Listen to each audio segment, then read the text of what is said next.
Hey guys, welcome to Rihanna's Lens, where I interact with you about the components in the STEM field and introduce you to fascinating people who passionately inhabit the scientific and technical frontiers of our society. My name is Rihanna Malhotra, and I'm absolutely elated to share this podcast with all of you. On this episode, I'm joined by a guest who has a background in renewable energy, blockchain, and innovation. He has also developed in companies in Europe and has led bootcamps in Silicon Valley and New York. I'm so glad to welcome and introduce the founder and CEO of Raiz Farms, Emiliano. Hi, Rana. Pleasure to be here. Thanks for having me. Thank you so much for coming on. I'm thrilled to talk to you.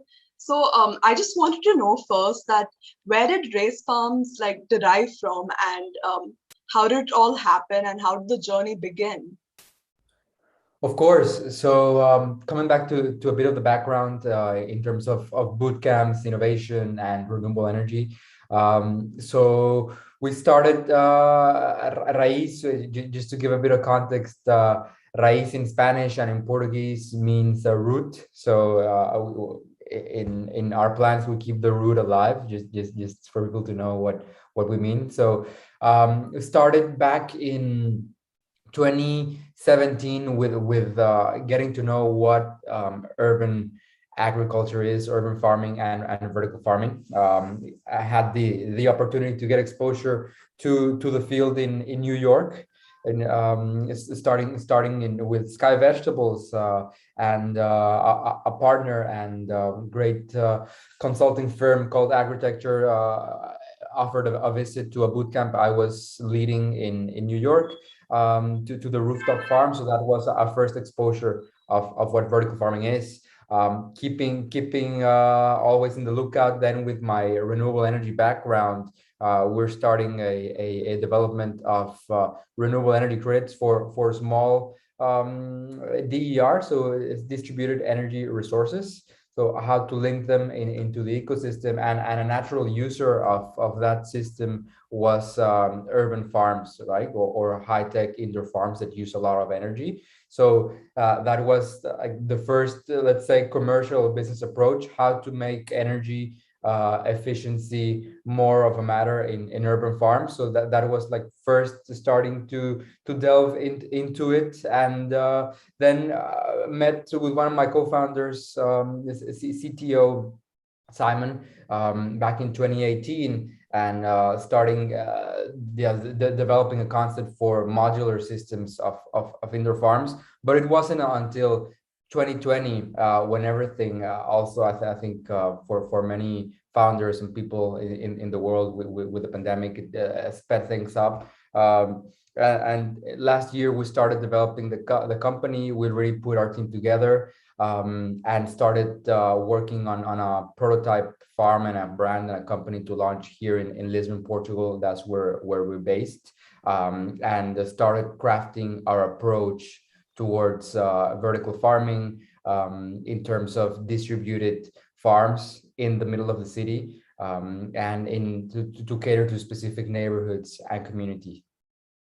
Yeah, that's great to hear the entire journey of Raiz Farms. So now agriculture is developing over time, and as you mentioned about vertical farms and conserving energy so that it's more efficient. So now, what do you think will be the future of agriculture? Is it just vertical farms, or is there something more to it as well? I think it's a mix, to be honest. I mean, I don't think it'll be only vertical farms in terms of indoor farms, but it will be a mix between both greenhouses, like advanced technology greenhouses, indoor vertical farms, like the ones we're aiming to build a network of distributed farms, but also bigger farms, like industrial scale farms, such as the ones we're seeing mostly, for example, in the US, right?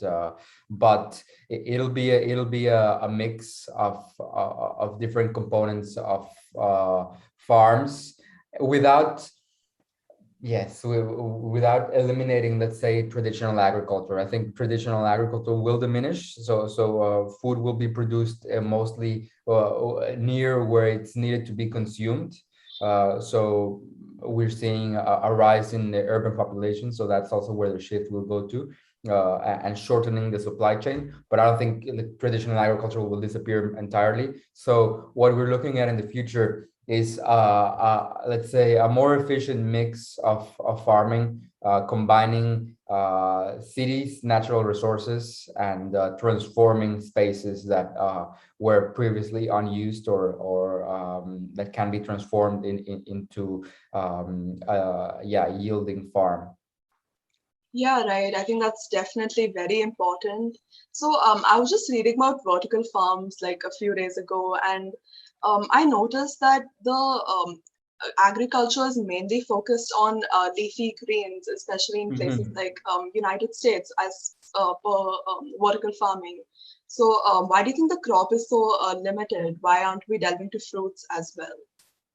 Yes, so I think initially it's about the facility and how easy it is to grow leafy greens. And as you mentioned, it is highly focused on leafy greens. So that being different kinds of salads and fresh herbs.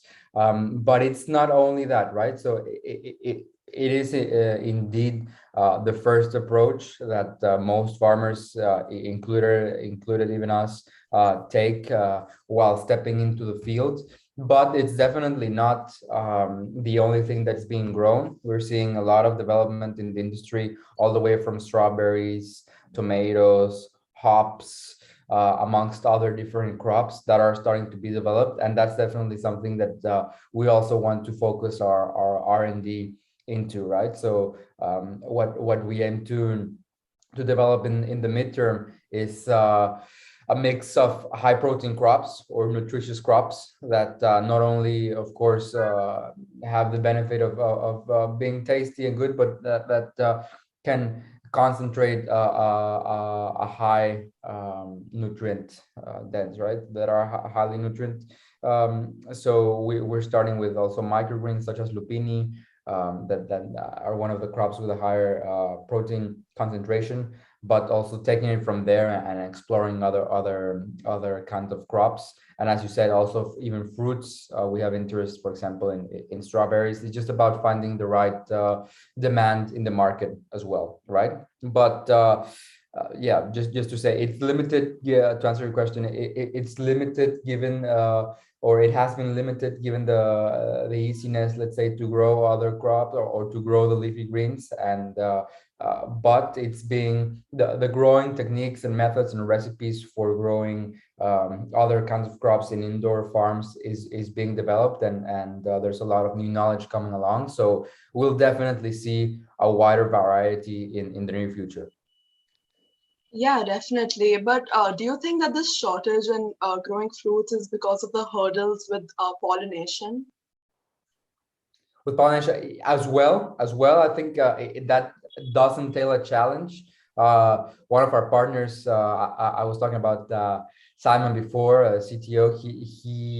He's in Toronto, based in Toronto, and he went to one of our partners' facilities back in Canada, and he did tell me they had bees and other pollination methods. Of course, it's a challenge, but it can be done, right? Some other are doing it manually. So it's just finding the right way to do that pollination process. Of course, it's a hurdle, but again, it's not impossible, and it's already being done. Right, definitely. So I think these methods, like you mentioned, that drones or robots that can help us pollinate, since now the insect population, especially bees, it's declining over time. So I'm sure there must be these other alternatives that need to be found in order to be able to grow fruits and pollinate. So now, how fast are the current fully closed vertical farming industries moving towards the fruiting industry, according to you? How fast are they moving, you said? Yeah. I think fast enough. To be honest, we're still seeing. I mean, at least back where we at. We haven't seen too much of a development there. As you say, it's mostly leafy greens since the market is such as at an early stage. But it's fast enough in the way that there's already leading, let's say, companies that have been established in the last decade or back, I don't know, 5 to 10 years, that are already starting developing those kind of crops, right? So I do believe in I don't know, the next 5 to 10 years, it'll become way more normal that you see fruits and other kind of crops being developed indoor. Yeah, I do look forward to it, and especially with the increase in technology as it's developing. So hopefully it will be there in the near future as well. So how do you think that technology is going to expand in controlled environment agriculture? So what do you think? How is technology looking up for that part of agriculture? So in CEA, there's two different, let's say, branches. One of them is software, and one of them is hardware, right? So let's say starting with the software, we're seeing machine learning algorithms, of course, controlled environment sensors just to manage humidity, temperature, amongst other factors to provide, let's say, an optimal growing environment for the plants, not only for one facility, but for multiple facilities, like having a brain that can read the conditions currently in each farm and then optimize for that network and for each crop and harvest a new batch, right? So we'll see that development improving in software in terms of the cost of data processing and chips. It's been falling, of course, for the last years and decades. So we'll see more computing power and fasting algorithms and processes, and we'll be able to do more things with software that allows us, at the end of the day, to grow more crops and to grow them more efficiently. That's on the software side. On the hardware end, we see a continuous growth towards automation and integrating different, as you said, for example, drones or robotic arms, amongst other different tools that help us do the process more efficiently, lowering the cost and providing, let's say, a cleaner product or produce at the end of the day, right? One interesting thing we're working on is integrating a different energy system, so a hybrid energy model in which we utilize both LEDs and natural sunlight, right? So you may have seen that usually vertical farms use mostly LEDs, so they're grown indoors, and that's, of course, has its pros, since it allows a better control, but it also uses quite a bit of energy, so it's not always energy efficient. What we're trying to do is building let's say, a hybrid model of energy where we use agrivoltaics, which is, yes, this special kind of solar panels that let light through but actually generate electricity as well, and LEDs as well, and using software, let's say, to calibrate exactly when and what kind of light needs to be provided to the plants according to the amount of sunlight that's in any given day, right? So we're pushing that frontier in terms of energy efficiency. So I think we'll also see some of that in the future. So energy management, both software and hardware. Wow, that sounds really interesting. And it's great that you're also focusing on efficiency and conserving of energy while growing crops and concentrating on agriculture in vertical farms. So personally, according to you, are there any rewarding aspects about growing agriculture crops in vertical farms? Okay. Yes, I think different aspects in terms of both the potential to grow, let's say, a higher quantity, so a higher yield per square meter in the middle of the city, and so that allows us to free up, let's say, other arable land to be regenerated, and also to have a positive impact on the environment. So let's say by having that's in the future, right? But scaling up and having uh, a high square meter growth, we are able to free up even more corresponding land in the field that can be used for regenerative ag or other means that are able to have a positive impact on the environment, as well, both in our internal operations. We're able to reutilize water. So in contrast to traditional agriculture, we use somewhere between 90 and 95 less water. So that's also a positive thing that we're that it's part of why we see that as a solution to actually make a change in our current environment.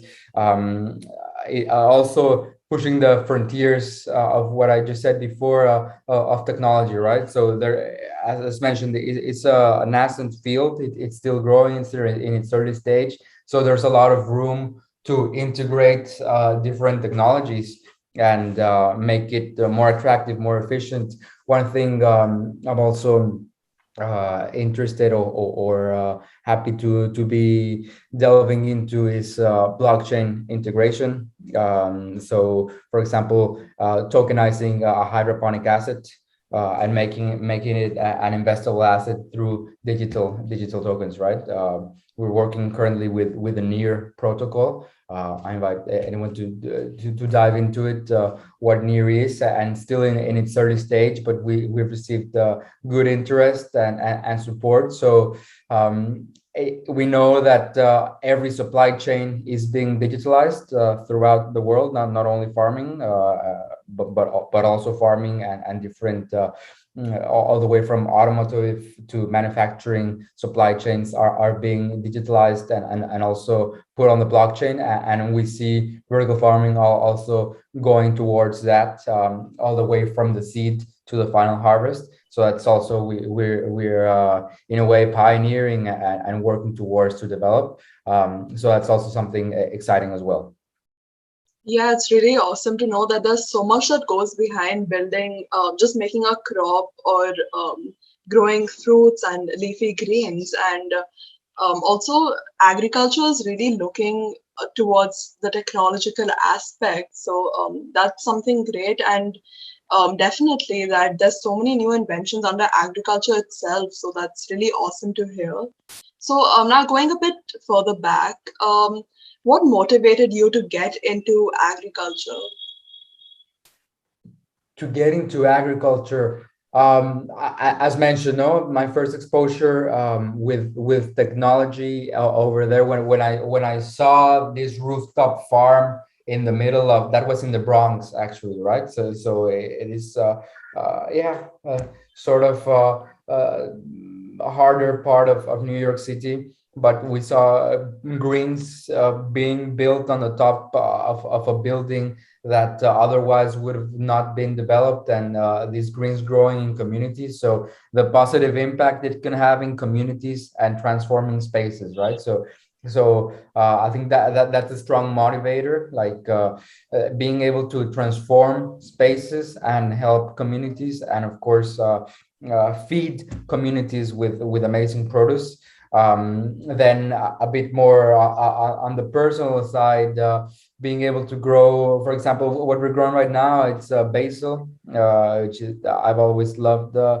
good old basil, and making a nice pesto, and of course then diversifying from there. But we're able to grow a high quality basil in middle of the city, so that's also something that made me keen. And lastly, and I think I already mentioned it, but the capacity to yes, let's say spearhead technology.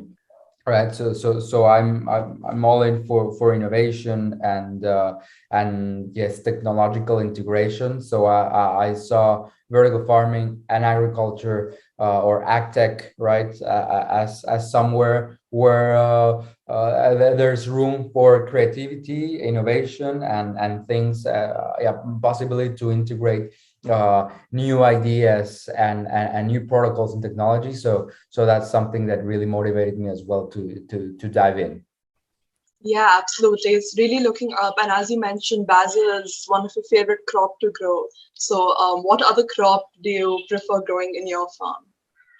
So right now we're growing microgreens, normal basil, pak choy, and let's say the champion is African blue basil or red basil. So we have this yeah, nice seeds that yield a greenish reddish basil that we really like, and we have good response for the market, and that's what we're focusing on at the moment. But as we're expanding soon, we'll be looking to diversify a bit more our farms crops. Also been experimenting with edible flowers, borragine, and that's also, let's say, a high value crop, and something that especially chefs and yeah, people that like to cook appreciate very much. So we're also looking to expand that production of edible flowers. And in the, let's say, the midterm, so just to say, I'm originally from Mexico, right? But our farm is in Lisbon, and we're looking to expand for starters in Southern Europe. But back from home, we have a special kind of tomato that's green tomato. It's called tomatillo. And of course, there's plenty of restaurants over here, and let's say a Latin American community in Europe. And for the restaurants, etc., we've had a strong demand for tomatillo since, amazingly enough, they're still importing it from Mexico, right? So we're looking for crops that we can develop that make sense to grow locally, but not only because people consume it, but because of the alternative way they're getting it. So if we're able, for example, to grow tomatillo and save or reduce the emissions that happen from shipping tomatillo from Mexico to Europe, that's all something we would be super keen about, and of course, both to grow and to eat. Wow, the variety is just amazing that you're growing at Raiz Farms. And also, so now if we get the pollination situation down and everything becomes okay, how do you think that selling fruit along with leafy greens would impact the agricultural market? I think it would be a positive thing, right? Just coming back to Simon's visits back in Canada, he told me when he tried the strawberry to like that we're growing this with our partner at Cipro. He said that it was one of the most amazing strawberries he'd had in his life, right? Like something like back in the garden of his family, something like that, but way better than something that's sold at the supermarket, right? So that's the comparison.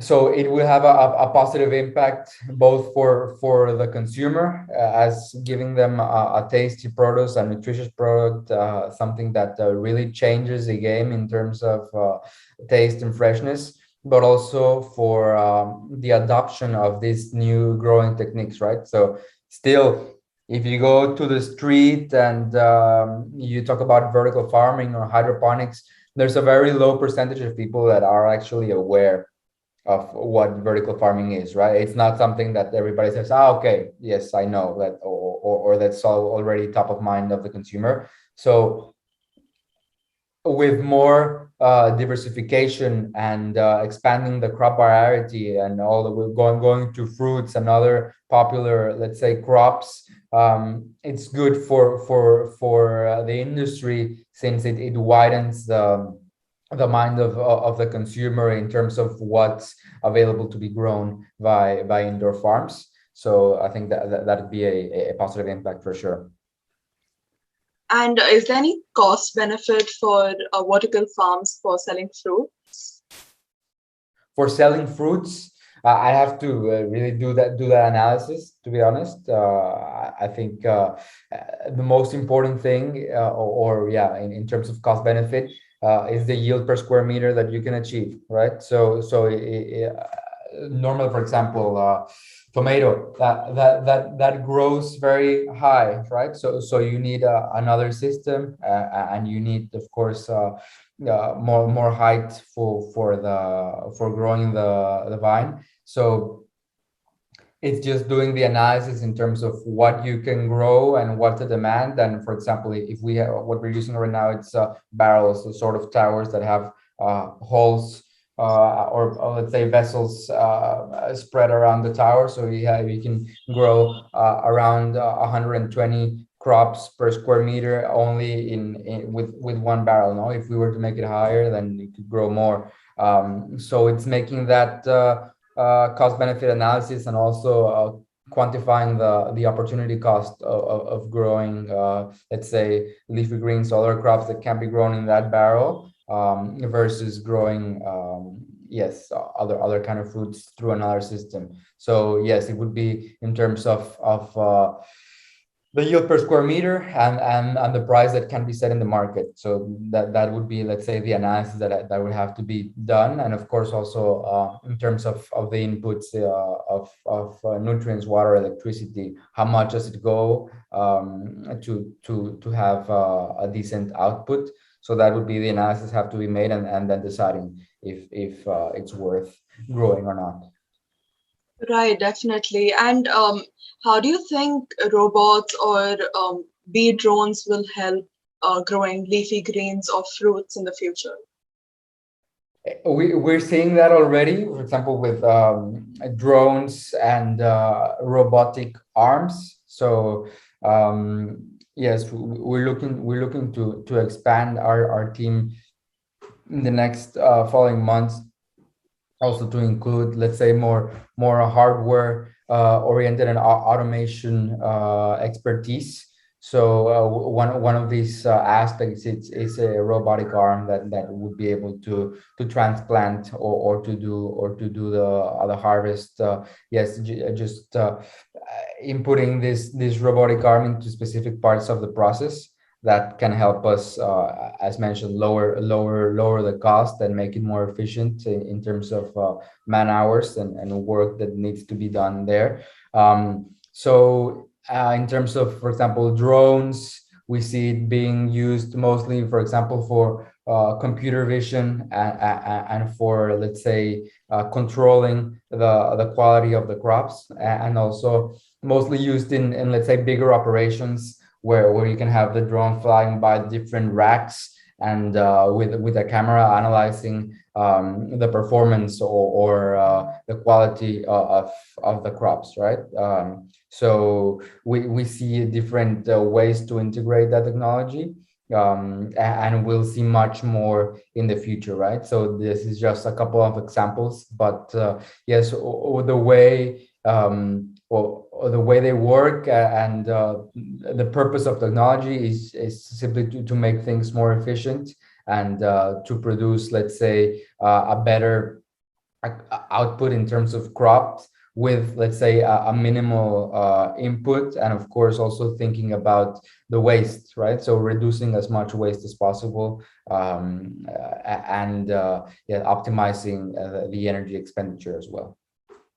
Yeah, absolutely. It all sounds so fascinating.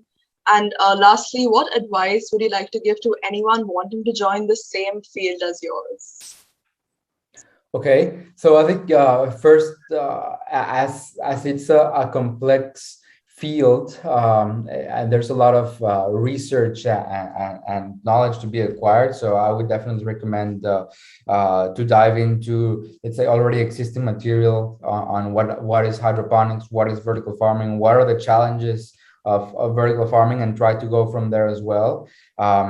I guess there's different areas in which one could dive into, depending if for STEM, let's say, students or professionals, I would go in the area that they're into. For example, we have a biologist in our team, the chief science officer. So things, for example, that's totally a science area, scientific area. So I would go deep into one area that out of there can contribute to other area. For example, as mentioned, biology or chemistry or even software, etc. So looking at where in the field of vertical farming or ag tech their expertise can be more valuable, and then take it from there, right? In terms of creating, let's say, a vertical farming company, etc., I would really recommend talking with as much people as possible in the industry, taking some courses, doing some networking, and really evaluating what's already out there, and evaluating the demand as well in the market, and taking into consideration the geographical context, but also the economical one. And always, yes, trying to put as much innovation into action without having to reinvent the wheel, of course, but yes, using what the tools that are already at hand, and then trying to do marginal improves until we can reach, let's say, a much better improving point.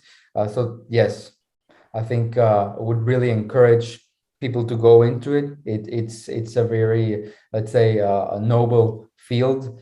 It has definitely a positive environmental potential. It's something we're working towards. It's not let's say the panacea in terms of sustainability, but it can definitely make an impact, and I think it's something that it's worth diving into for as mentioned, students, professionals, and even we've seen a lot of career changes, right, in CEA and vertical farming, like people that were not really into ag tech that join the ranks because they see both the love for the plants and the impact that can be done through it. So I think it's an industry that has the open arms to have new people coming in, and it's as mentioned, it's a new industry, so there's a lot of room, there's a lot of challenges in terms of environmental impact, but also feeding the people, the growing population. So it's a wide market, and it'll keep growing, so there's a lot of room for growth, and I would really encourage people to dive in and see what they can do. Yeah, totally. That's some really helpful advice. Well, that's it for today. Thank you so much, Emiliano, for coming on my podcast. Had a great time getting to know your insights and talking about your experiences with vertical farming and pollination. Thank you very much, Rihanna. It's great to be here. Appreciate your time. Yeah, and to let all of you know, this podcast is now available on YouTube, Spotify, Google Podcast, Apple Podcast, Breaker, and RadioPublic. Make sure you subscribe to all listening platforms and stay tuned for more. Thank you so much, Emiliano. Good luck with all your future endeavors. Likewise. Thanks to all. Bye-bye. Thank you.